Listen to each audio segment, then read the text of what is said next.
सुप्रभात छात्रों। आज हम आपकी हिंदी व्याकरण की पुस्तक का पाठ 1 भाषा और व्याकरण पढ़ेंगे।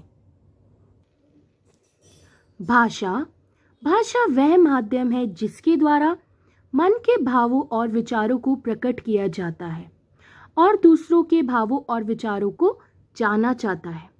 अन्य शब्द में हम कह सकते हैं, हम सब जो भी सोचते हैं या हमारे मन में जो भी भाव आते हैं उन्हें हम दूसरों को बोलकर या लिखकर बताते हैं और दूसरों के भावों को पढ़कर या सुनकर जानते हैं। इसे ही भाषा कहते हैं। छात्रों, हमने भाषा की परिभाषा तो जान ली। अब हम भाषा के भेद भी जानते हैं।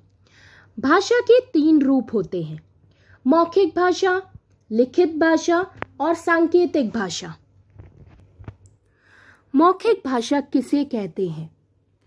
भाषा के जिस रूप से हम अपने विचार एवं भाव बोलकर प्रकट करते हैं अथवा दूसरों के विचार अथवा भाव सुनकर ग्रहण करते हैं, उसे मौखिक भाषा कहते हैं।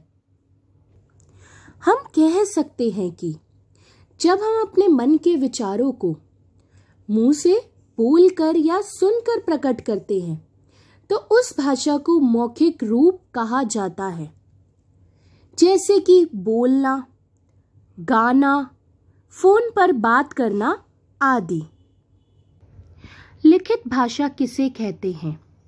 भाषा के जिस रूप से हम अपने विचार एवं भाव लिखकर प्रकट करते हैं अथवा दूसरों के विचार अथवा भाव पढ़कर ग्रहण करते हैं, उसे लिखित भाषा कहते हैं।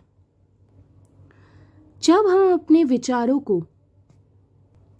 पढ़कर या लिखकर प्रकट करते हैं तो उसे लिखित भाषा कहते हैं। लिखित भाषा के उदाहरण हैं गृह कार्य करना, पत्र लिखना आदि। सांकेतिक भाषा क्या होती है? सांकेतिक भाषा वह भाषा है जिसमें किसी चीज को समझने के लिए विभिन्न प्रकार के हाथों का सहारा, उंगलियों का सहारा, अपने चेहरे के हाव भाव, किसी चीज को देखकर समझना, यह सभी सांकेतिक भाषा के ही अंतर्गत आता है। सांकेतिक भाषा के उदाहरण हैं यातायात के नियम, होठों पर उंगली रखकर चुप रहने का इशारा करना आदि। छात्रों, हमने भाषा के रूप तो जान लिए। अब हम व्याकरण की परिभाषा पढ़ते हैं। व्याकरण वह विद्या है जिसके द्वारा किसी भाषा को शुद्ध बोला, पढ़ा और शुद्ध लिखा जाता है।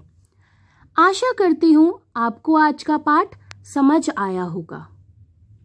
धन्यवाद।